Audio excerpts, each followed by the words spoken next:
Good morning. Thank you for joining me today. This is Saturday, the 1st of May. Happy May 1st to everyone.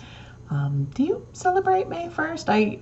I never really have as a kid, although I think I remember our German teacher in high school putting candy on our desks for May 1st, but I may be confusing that with something else. High school was, in fact, quite a while ago for me. I just got a packet in the mail for my 25th college reunion, so it's shocking to realize that was 25 years ago, decades ago. So, yeah. But, that's exciting to be able to have survived 25 years since college. I'm kind of proud of that. So, anyway, if you do celebrate May 1st, I'd love to hear what you do. It'd be very interesting to me, and I hope you have a lovely day, whichever day you're watching this on. Thank you for joining me today. Starting right off with Stitching in Action. I have two this week, both from Carolyn. The first one is Quilting Bee, which she has stitched on some fabulous gold sand fabric from Extra Designs. And I love the way the subtle variegation really shows off the bee in this one. And I think it's an excellent, excellent choice with those gold colors. So thank you for sharing that, Carolyn. And also, Carolyn did Seasons of the Heart Spring. This one is on Helix fabric from Picture This Plus, which looks to have a little bit of a very springy pale blue cast to it. So again, I really, really like that one. Thank you for sharing those, Carolyn. And those are both up on the website in the Stitching in Action. If you ever are struggling with what to do, what to stitch on, looking for some ideas for blue flower designs, you get to see what people have submitted up there and what they've chosen to do, the fun fabrics and threads that they've used. So if you ever want to check that out, that's right on the website. All right, what I'm stitching. I'm so excited because I actually have lots, well, lots for me, to show, including an FO. And I'm going to start, this was the freebie that I talked about last time, called Beelieve, although I have to correct. Last time I said it was from Kitten Stitcher. It's from Kitten Stitcher, but designed by Heart's Ease Exemplar Works. So I want to be clear. I misspoke on that one last time. So I don't know if this is still available, but it was a really fun stitch. I finished it because I had that magnificent bee fabric from the Primitive Hare. So here we go. I love the way it came out, and actually, let's get back in there. I went with much more subtle colors on this one, very pale pinks and greens, got some grass in there, and I didn't stitch the basket as a checkerboard. It was just feeling a little bit too busy given the kind of busy fabric that I had to do that. So went another way completely. Let's see if I can get a nice close up. This is such a lovely big piece of fabric. I want to use every inch. I'm going to see if I have a little, maybe a key fob pattern from a bee chart that I can put in there, and certainly a couple more down here, so I don't waste a bit of it. So I'll just keep chipping away on that one. It's fun to do little things now and then. So that was a lot of fun. The next one is what I'm stitching for May, and this is inspired by the lovely Alba Stitcher. Thank you for doing a Blackbird Christmas sale, and I'll put the sale link on the bottom there when I remember to look it up. But the one that I chose to do, she's doing a different one of the Blackbird Christmas samplers every weekend in May. I am just doing one because I want to finish it. And I did start a wee bit early, but that's okay because stitching is fun. I was excited to have some fun. And I started it last weekend. The one that I'm working on is Feliz Navidad from Blackbird. I'm doing it on a beautiful fabric called Slate Green from Lakeside, which I got from Acorns and Threads earlier this year, last year. It's hard to remember, but I'm really enjoying it. I have made a couple of changes, obviously because I'm stitching it on a dark green fabric using different threads, although I'm sticking actually pretty close to the spirit. The one major change is there are sort of these smoky purple colors in here, and it's been really hard to find a purple that would show up on the green without being a very bright purple, and that just wasn't feeling right to me. So I changed the purples for a darker red, but I'm really pleased with the way it's coming out. There we go. You can see that beautiful green linen. Again, the linen is actually a little bit darker than it's looking in this picture, but really happy. I'm not sure. I'm kind of torn on the alphabet with all the different color changes between letters. I think if I were ever stitching it again, which is unlikely, I would do rows in one color or maybe two colors alternating. But it has been a really good chance to test every single one of my colors in the alphabet, and it's still going very quickly despite all the changes, maybe because the border just has two. So yeah, really enjoying this one. Super fun stitch.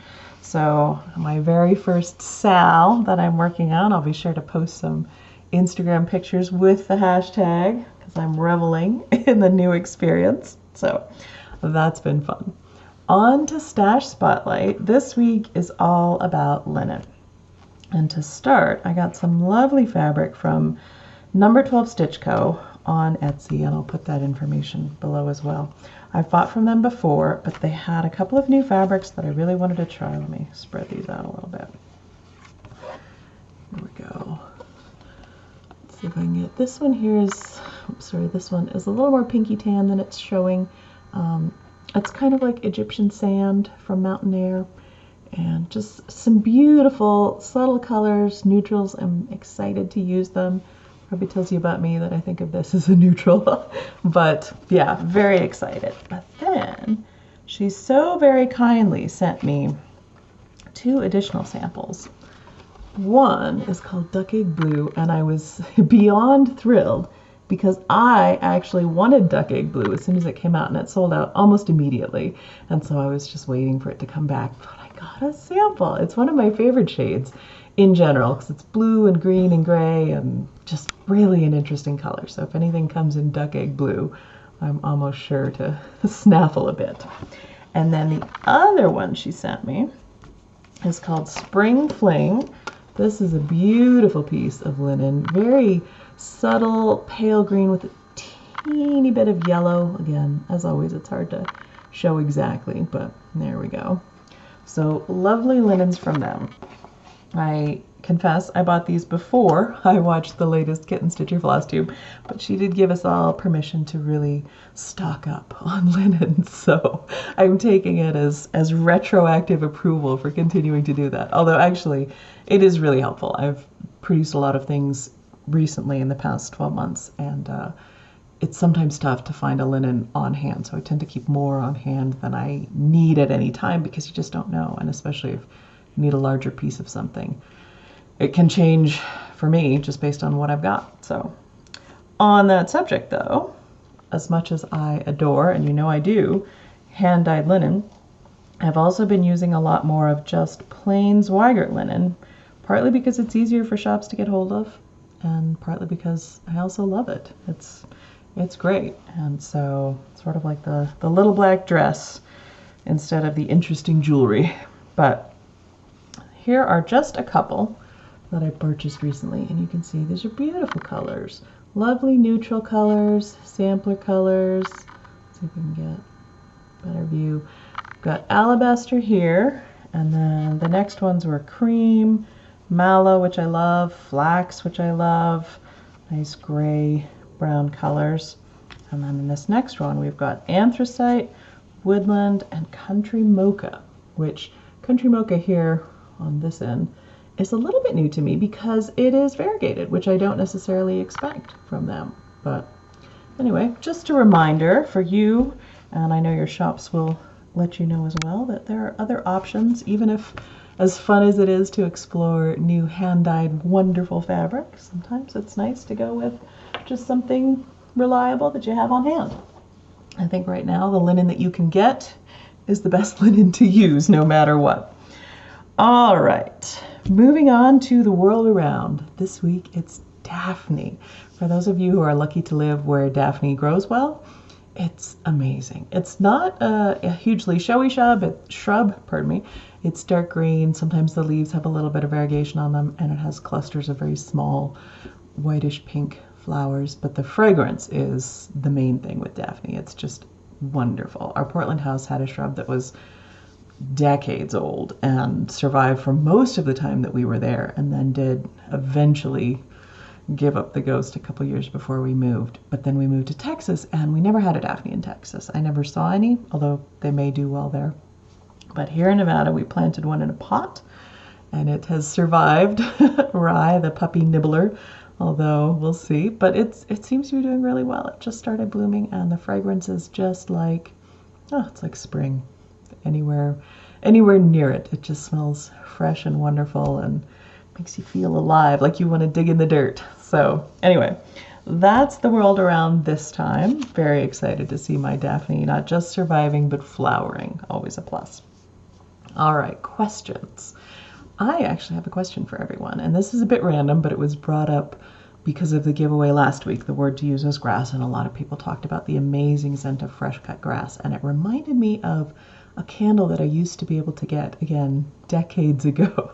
The theme of this episode seems to be all of the things that happened decades ago. That's okay.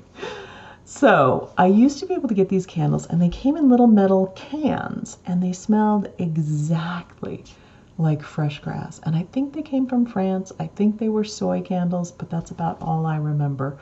So if anybody knows where you can get those candles still that smell exactly like grass, I don't do a lot of scents because a lot of them are a little bit too much for my brain.